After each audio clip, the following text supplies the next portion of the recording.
ask you a couple of questions as we begin today. How do you feel like your managing skills are? Do you feel you're a good steward, a good manager of the assets and the resources that God's given to you? How do you do with the money, and how do you do with the things? If on your spreadsheet, how do you look? As far as your managerial skills for your own resources and the resources you have available to you.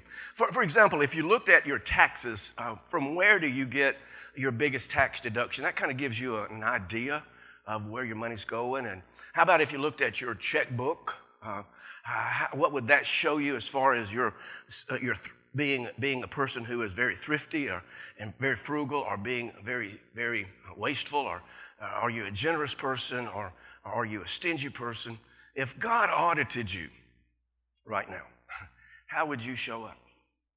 Now, I can't imagine anybody saying, man, I'm terrible at this. I stink at this. But do we sometimes stink at this? So that's what we're going to be talking about today. Now, what we're in here in our Luke study is that we're in a chapter change. And I've hopefully taught you that because the chapter's changed does not mean the context does, right? And this is what we have here. As soon as Jesus finished telling the parable of the older brother, he moves right into this.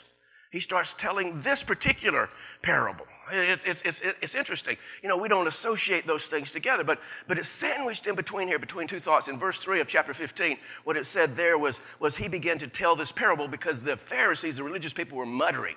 And they were muttering because he was welcoming tax collectors or outcasts and sinners into his life, and he was touching their lives. And next week, what we're going to see is they were sneering at him. So this, what we're looking at today, is going to be said to the disciples, but I want you to understand the background of it. The background of it is Jesus is still talking to these Pharisees, these religious people. So let's take a look and see what we're going to be looking at today. Luke chapter 16, verses 1 through 8. Jesus told his disciples, so that's us, there was a rich man whose manager was accused of wasting his possessions. So he called him and asked him, what is this I hear about you? Give me an account of your management, because you cannot be manager any longer. In the mortal words of Donald Trump, you're fired. The manager said to himself, oh no, what am I going to do? What shall I do? Do now. My master has taken away my job. I'm not strong enough to dig, and I'm ashamed to beg. I know, an epiphany. I know what I'll do so that when I lose my job here, people will welcome me into their houses. Now, that is the centrality of this story that Jesus is telling us here. This is the center part. Got to get that part. So he called in each one of his master's debtors. He asked the first, how much do you owe my master? 800 gallons of olive oil, he replied. The manager told him, well, take your bill, sit down quickly, and make it for 400. Man, it's 50%. He's just ripping off his master here, right? Then he asked the second, and how much do you owe? 1,000 bushels of wheat, he replied. He told him, take your bill and make it 800.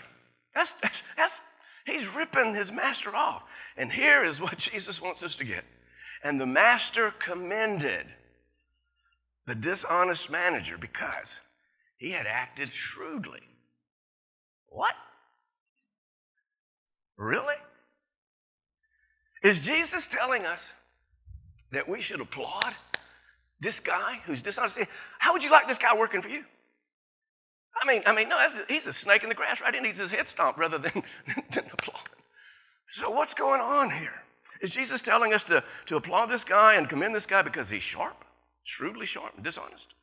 Not exactly. So we're going to unpack it a little bit. This is one of the most complex and most confusing stories that Jesus ever told. And in all the stories that he told, this is the most puzzling. And a lot of teachers will actually just skip it because they can't make sense of it. It sounds like you're telling people to be dishonest, but not really. So we're going to unpack it. But why does Jesus say this guy was applauded, this guy was commended? Why? Because there's something good that we can learn from this crafty crook. And that's what we're going to be looking at now. Now, most of you know what a parable is. You've heard me talk about it, but bear with me because I'm setting up a point that I want to make as I tell you once again. It's going to come on the screen for you, the definition of it. In the Greek, it's parabole. And what a parable or a parabole is it means to lay alongside one another. So that's what we're doing. So we're to lay alongside of it and compare ourselves to it and see where we need adjustments. But it's also juxtaposition, which means to get really close together, really right up against it so we can see. Now, and also what's interesting in that definition is like ships in battle. Now it makes a lot of sense when you think about it. See, what Jesus does, and he's a master at it, he sort of slips up alongside of us, he sails up alongside of us in the story. Now, the story's non-threatening, right? I mean, what's the story going to do, right? It's not going to hurt anything. We're defenseless. We're not expecting to get blasted here. And then he starts this story, and he starts blasting his cannons into our hearts and into our lives. And we really don't know the damage that's been done until he sails off. And we look back and say, whoa, what did he say? And this is one of those things here. And he's a master at that. And so here he comes, and he's going to be blasting in our hearts today to see what damage he can do for us for the kingdom's sake. Blast some world out of us, hopefully. And I hope that's what happens to us here. Now, what Jesus did in his ministry is he told 38 parables, or 38 stories in parabolic form. Some parables had more than one story to it, like as we looked at last time with in our prodigal series. There were 4 different stories that were related in this one parable. But there were 38 stories that Jesus told. What's interesting about that is 19 of those stories concerned money, concerning possessions, concerned resources. Why did Jesus talk so much about money? Because money is so important. Because money has such an influence in our lives. When he said this, he says you can't serve both God and money, but it's really not money when you look at the original. It's mammon. And what mammon is not only money, it includes money, but it includes all your resources, it includes all your possessions, it includes all the things that you have resource of and resource to and that you manage in your life. And you can't serve both. Because here's what he says, you're going to hate the one, you're going to love the other, you're going to despise the one, and you're going to serve the other. You can't serve them both. So when things kind of come to a place of pressure on you, which both are making demands, when your possessions are making a demand on you and God's making a demand on you, which way are you going to go? Because you can't go both. And this is what he's saying. It can be your master. And so the reason that Jesus talks so much about money and possessions and those type things is because it can rule us and mess our lives up. And so he spent a lot of time talking about this. I heard a really interesting statistic that if we were to live to be 85 years old, and I will, if we live to be 85 years old, then 50 years of our lives is spent on thinking about or dreaming about money. Now, I don't want to think that way about myself. I don't want to think that I spend 50 years of my life thinking about or dreaming about my possessions and money and those kinds of things. So this is why Jesus talks so much about it, because it's such an important factor and an impressive factor in our lives. It can mess us up or it can make us. It's according on how we manage it, right? Okay, so there, we got to get it. So here's this guy, and he's the manager. Now, he's dishonest. He's been found out. They did the spreadsheet on him, and they found on his spreadsheet didn't balance. And so he's fired. But he's the star of the story. This is what's interesting. He's the star of the story. And it's from this dishonest guy that Jesus wants us to learn something here. So how do we relate in this? How do we parabole this? How do we allow this thing to blast into our hearts and maybe help us a little bit? How do we do this? Well, because you're a manager. You manage your life. You've been given life by your master. What are you doing with it? Are you wasting it? Are you using it to its full potential? Are you using it as a resource? Or are you wasting your master's gift to you?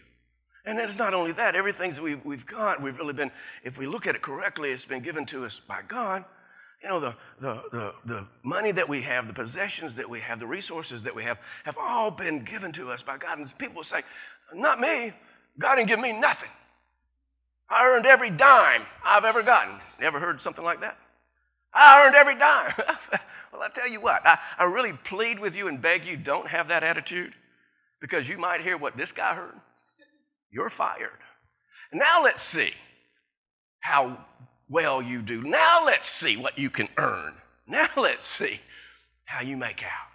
See, the attitude that every one of us should have, the Christ followers, the disciples of Jesus Christ, every one of us, our attitude should be that when God put us together, when he formed us in our mother's womb in Psalms 139, he and fearfully and wonderfully made us together, like Nancy's talking about today. When you're fearfully and wonderfully made like that, God put into us all these talents and these abilities, and he gave one 3 talents, and he gave one 2 talents, and he gave one 1 talent, and he wants us to take those talents and use those talents in our lives so that we can do something and that we can have these resources to manage for our master. And that's the right kind of attitude that we should have. So how do we do? So you're the star of your life. You're the star of the possessions that you manage. How you do? Are you a dishonest manager? I was thinking about that thought and just pondering it, and I fear that there may be some dishonest manager in all of us, that we have squandered and wasted so much of what God's given us. And if a spreadsheet was done on us, I don't know how we'd look. So this is what we're going to be looking at. What do we do? How do we handle this? What should we be doing with the resources that the Lord's given us? Now, I'm going to read to us again verses 8 and 9. And I want to read verse 9 several times through in another translation also. But I want to unpack some things here for us so that we can get some truths out of this amazing parable and see if we can unpack it, because I'm not skipping it, right? Okay, so here we go. Verses 8 and 9. It says, the master commended the dishonest manager because, here's why he's commended. He had acted shrewdly.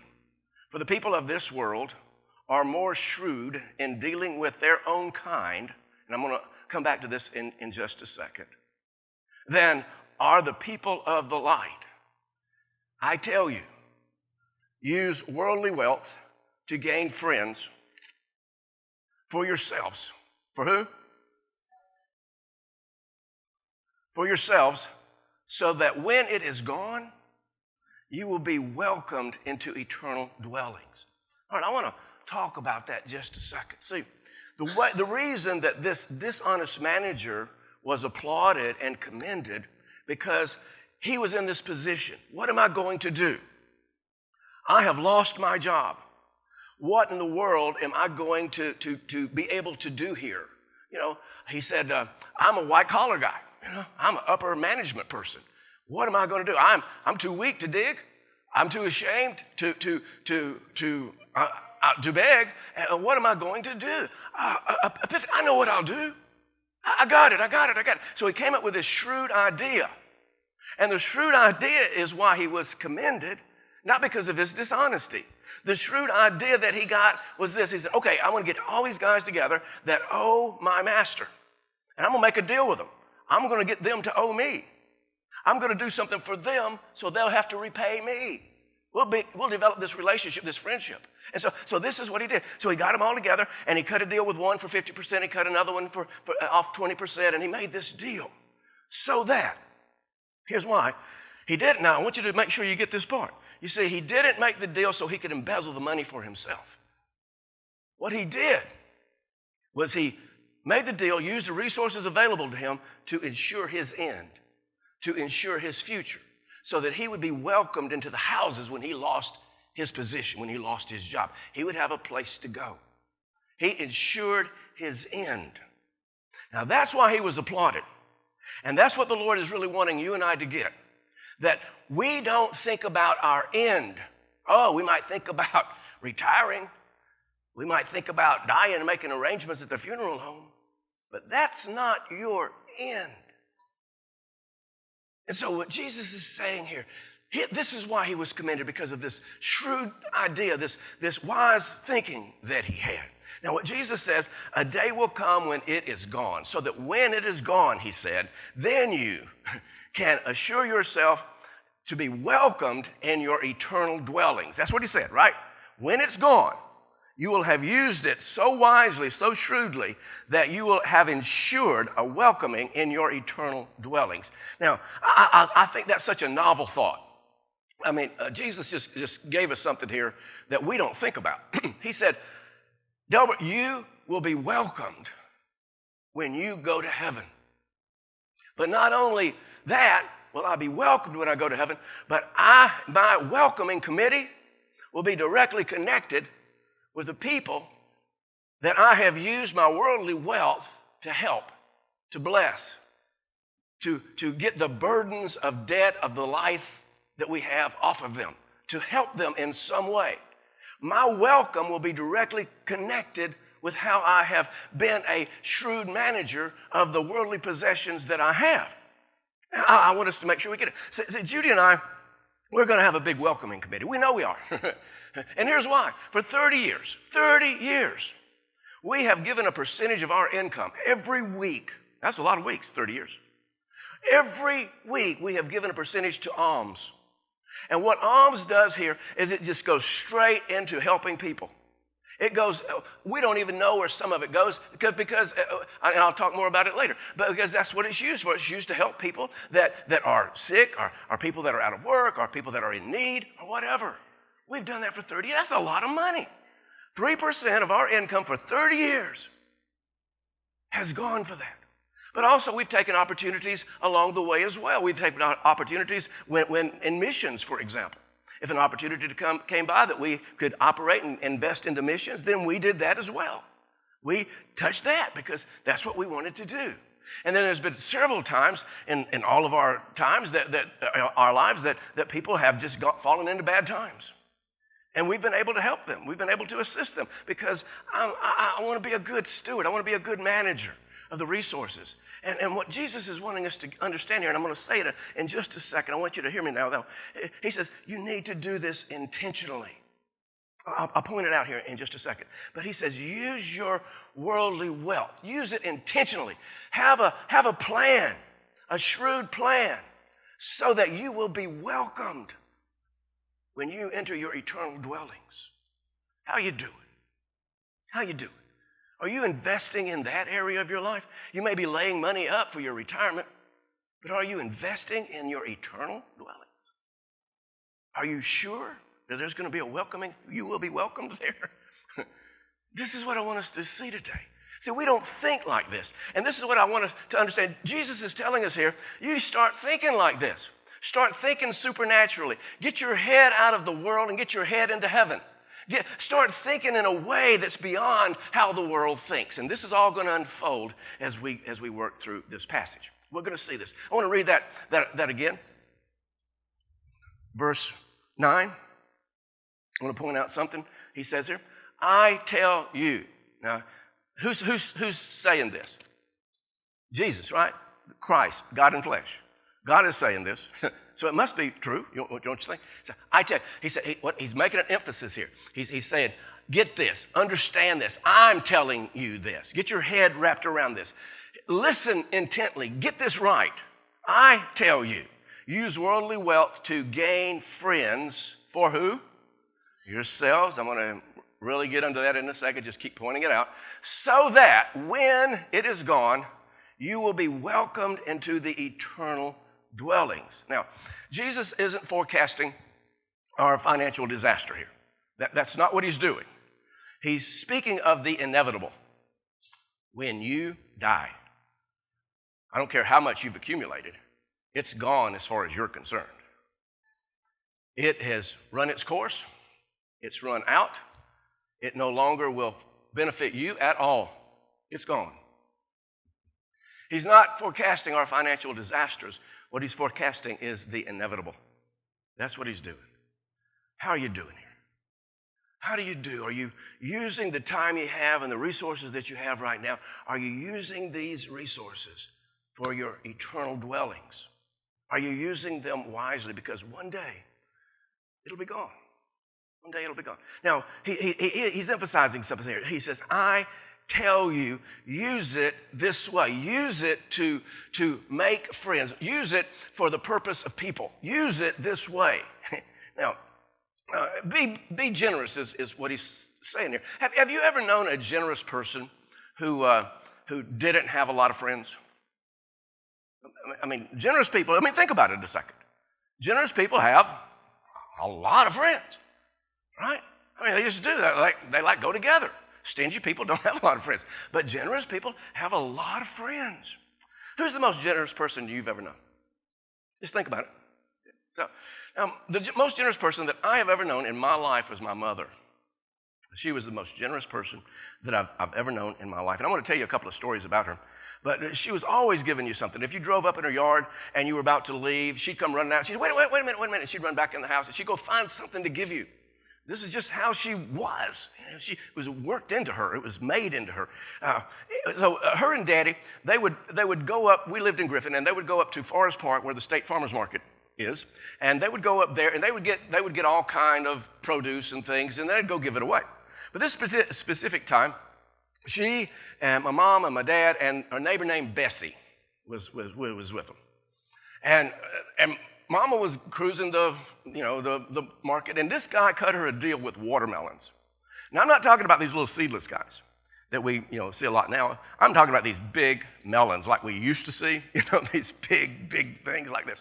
This guy wanted to get out of there, I suppose, wanted to go home, whatever. But anyway, he cut Mama a deal on these watermelons, a truckload of watermelons. There were 72 watermelons, as I recall. So Daddy backs up there, and they're loading the watermelons, and Mom's out counting them to make sure they don't cheat her. That's how Mom was. And Bessie looks at Dad and says, Delbert, I'm a junior. So she says, Delbert, talking to my dad, said, what in the is Renee going to do with all those watermelons?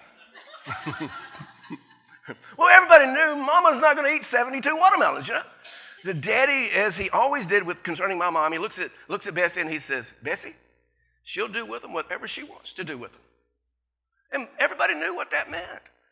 She drove all over Spalding. She drove all over Spalding County giving away watermelons. If you were her friend and she knew where you lived, here they came, and they're going to give you a watermelon or two. And she drove all over the county. They come driving into our yard. I mean, Daddy's truck was like, he had a long bed, old GMC truck, and that thing was like this going down the road with 72 watermelons in the back of it. But they come driving in our driveway, you want a watermelon? Yeah, okay. So this is, I wouldn't do that. I'm a generous person, but I wouldn't do that, would you? I mean, think about that. That's generous. I mean, not only do you buy the watermelons and give them away, but you deliver them. I mean, this was my mom. And a couple of times a year, she would do this. She would stay up really late at night, and she'd make pastries, especially at Christmas time or Valentine or maybe Easter, whatever. But a couple of times a year, she would just do this. She'd stay up really late at night baking.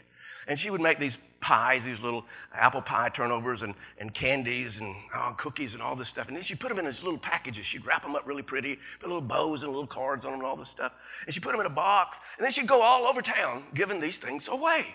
She'd go to the bank. She'd go to the state patrol office. She'd go to the tag office.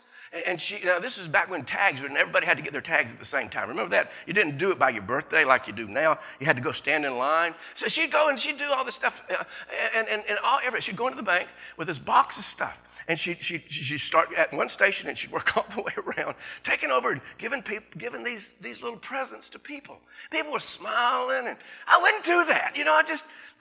I'm generous, but I mean, she was like crazy generous, and she was doing this. People were smiling all over the place, and it didn't matter if she knew you or not. If you were in there, you got something. She was just going to give you something, because it wasn't important for Mom to know who you were. It was important to Mother that you knew who she was, because she wanted you to welcome her. When you saw her coming, she wanted you to smile. She wanted you to welcome her. And when Mama died, I just have to know, man, there was one woman welcomed in heaven when my mom went. But that's not the story where I'm going to end up with. Well, it was emphasis here, what Jesus says, I tell you, make friends so that there's a response from generosity that's far-reaching. Everybody was always doing stuff for Mama. If she needed her roof worked on, somebody'd come fix her roof. If she needed her car worked on, somebody'd come fix her car.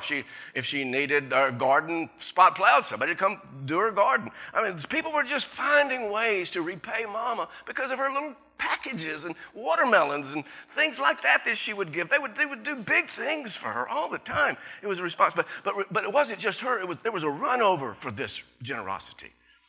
If you're associated with, connected with a generous person, it'll spill over on you. It spilled over on us a lot of times. I recall a time I was pulled over by a state patrol. I think it happened 2 times. But anyway, I know it happened one time. I was pulled over by a state patrol officer. And what I was doing wrong. But anyway, he completely pulled me over. And he walks up, I'm handing my driver's license, and he looks at it, and he reads it, and he looks at me, and he reads it, and he looks at me, and he says, "You Rainey's boy?" I said, "Yes, sir." And he said, he hands me back my license, and he says, "Slow down, put your seatbelt on, and tell your mother I said hello." "Yes, sir." It was like that. We'd go in the tag office, and again, that was back when you had to wait in line to get your tags. And of course, Mom was already gone through. Make sure she went through first, And so we'd go in, and we'd be standing there, and so they would recognize me as Rainey's boy, and so they would get my attention.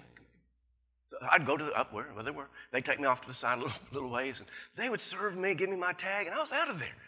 Because I got the spillover, Generosity, well, if you're a generous person and you're doing what we're talking about here today, being shrewd stewards, shrewd managers of what God's given you, it's not only going to bless you, it's going to bless your children.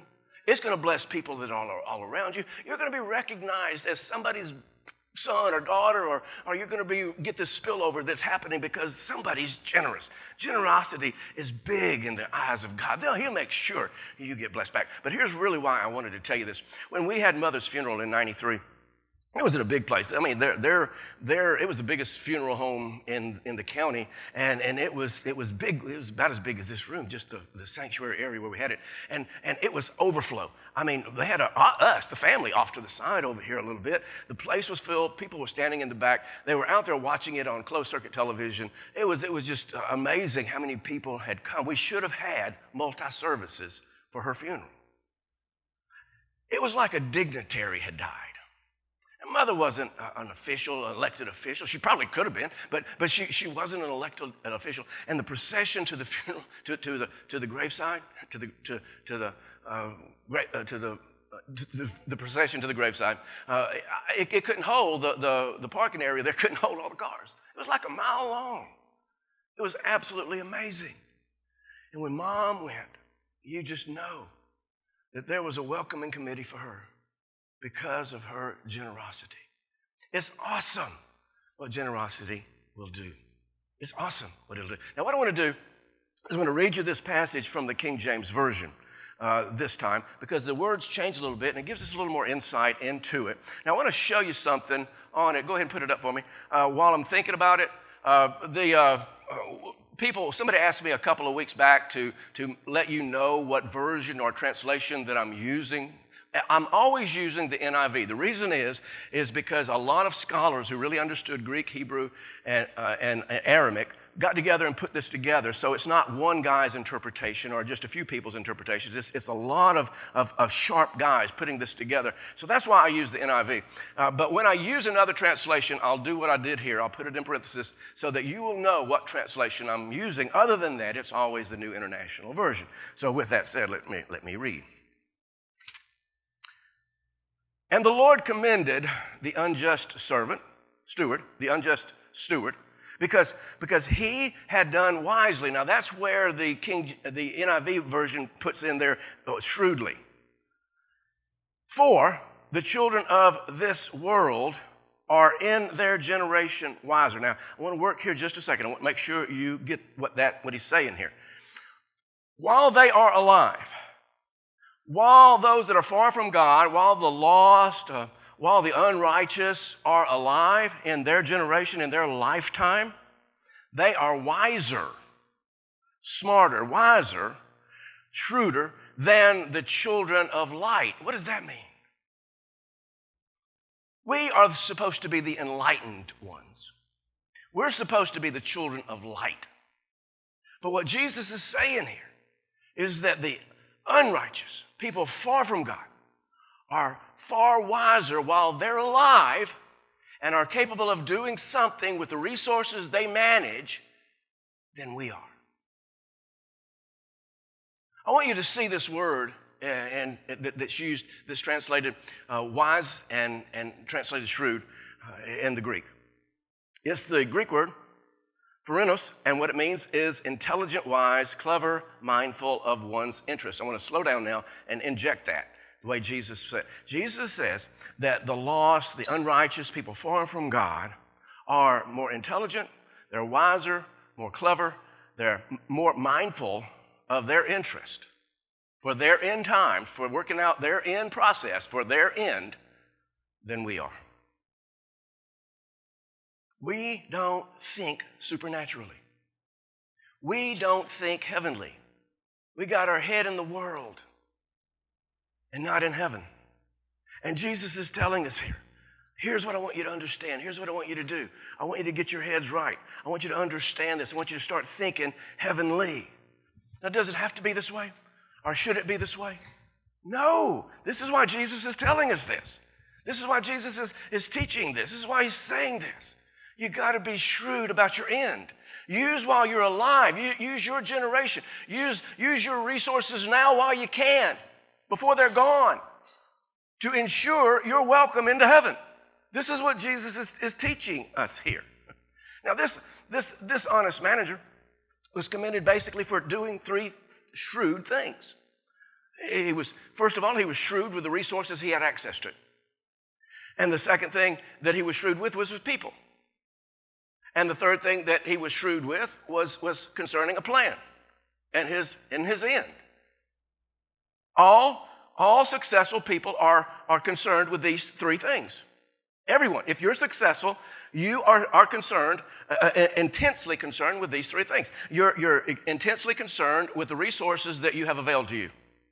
You're intensely concerned with people because you know people make it happen. Without people, it's not going to work. It's not going to happen. And the third thing that you're intensely concerned is a plan. And successful people always have a plan. They know where they're going. They know what they want to end up doing. And Jesus is saying, you got to be like this. So how are you? How are you doing here? Do you have a plan? Do you have an intentional plan? Are you doing it intentionally? He said, here's what you do. Hear me. Listen, hear what I'm saying to you. Do this. Use your worldly wealth intentionally to invest in the lives of people so that it'll work out for you. This is what he's teaching us. Do you do that? How shrewd are you? Interesting thing we read that Jesus said to his disciples, he was sending them out. He was sending his disciples out, and he said this most interesting thought, and it's going to make sense to you now more than probably ever before. But we're disciples, and we're all sent out, so we can definitely relate to this. In Matthew chapter 10 and verse 10, he says here, I am sending you out like sheep among wolves. Therefore be what? Be as what? Shrewd as what? Snakes. I never wanted to be compared to a snake. That's like, but Jesus says it's a good thing. If you do the other part as well. If you're also as innocent as a dove. If you're also if you also maintain your spirituality. It's good to be shrewd, but you can be shrewd and spiritual. And this is what he's saying here. Have you ever observed a snake? I'm not talking about a person. I mean a real snake. Have you ever observed one? Usually we'll run from them. But I had the opportunity to have a pet shop one time. And I had a lot of fish, beautiful fish, birds and dogs and cats and all this stuff. But you know what my main attraction was? Snakes. Saturday was snake feeding day. People would line up to come watch the snakes be fed. It was amazing. I couldn't keep snakes. I couldn't keep stuff to feed them. But at any rate, Jesus says, okay, and if you ever observe them, what a snake will do is they'll just lay out, and if they're not hungry, they'll just lay out and get some sun, just chill. That's what a snake does. But when they get hungry, they'll position themselves and they'll coil up, and when the opportunity comes by, they get it. They inhale that opportunity. That's what a snake does. And so what Jesus is telling us here is position yourself in life. Use the resources that you have in life Position yourself in life so that when an opportunity comes by to shrewdly use your resources in this dimension for your end, get it. Be shrewd like that. You can be shrewd and you can be spiritual. And this is what Jesus is saying. Be shrewd like that. And if you will, it's going to work out for you. I want to end with this specific verse of Scripture as we wind it down, and we'll talk out the rest of the time using this verse. It's a very familiar verse. I know everybody that's ever been to church more than 2 weeks has heard it. So you'll see it, but I believe it'll make more sense to us now probably than ever. Do not store up for yourselves treasures on earth, where moth and rust destroy, and where thieves break in and steal. Don't do that. That's what Jesus said. But store up for who? Now, who's all this for? Yourself. Now, see, here's what we think. We think I'm just giving away my money. I'm just giving away my time. I'm just giving away my stuff. No. You may be helping somebody with your money or your stuff, but you're doing this for you. This is for you. We don't think of it that way because we got our heads in the world and not our heads in heaven. And what he's saying here, think how this works. Do this intently. Do this on purpose, because what you're doing it for is you.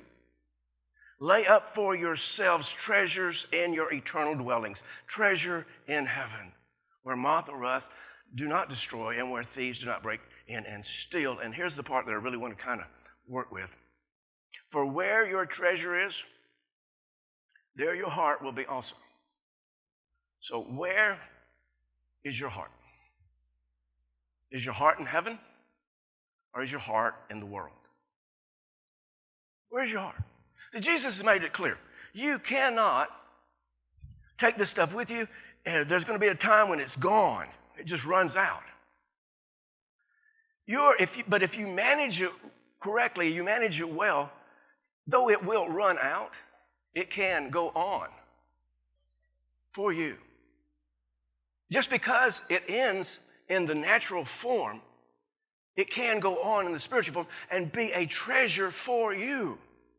You can't take it with you. We all heard that statement before. We never see a hearse pulling a U-Haul, right? Because you can't take it with you. But it can await you. Though you can't take it with you, if you manage it correctly and you manage it shrewdly, it can await you in a treasure in heaven.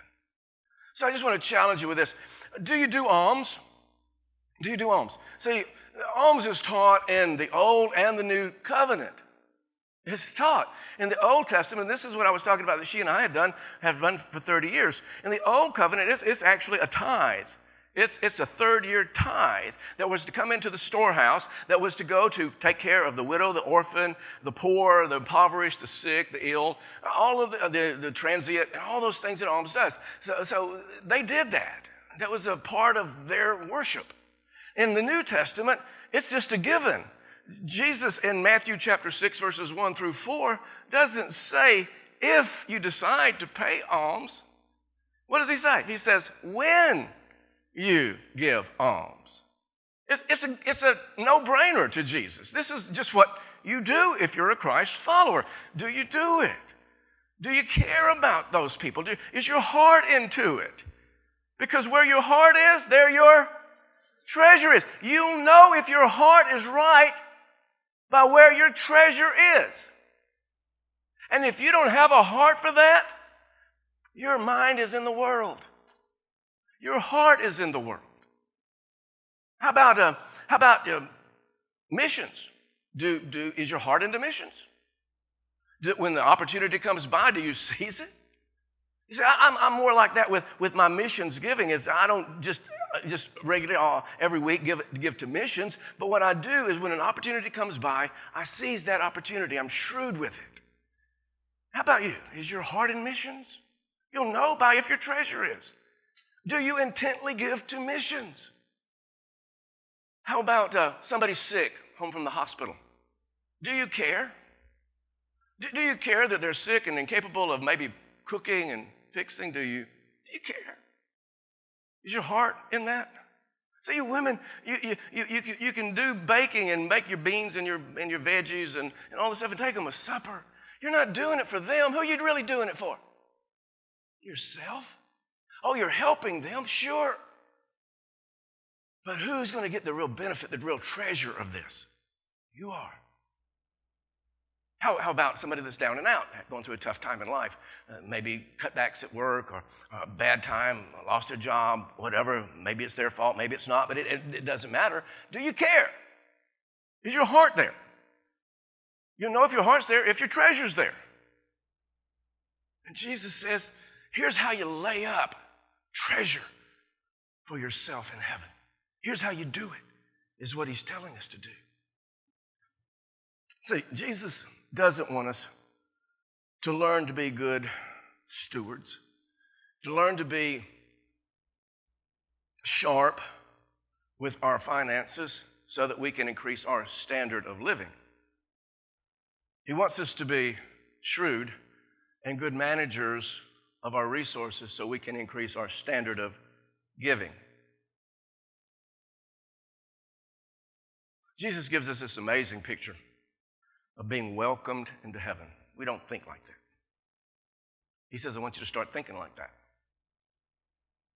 He says, but I want you to understand that you're being welcomed into heaven. The committee that will greet you and meet you in heaven is directly connected with how you manage your resources here and now in your generation. How you doing? How you doing? Are we dishonest managers? Or do we intentionally give to where the Lord wants us to give? Cannonball? It was to me. I hope it is to you. Let me pray for you.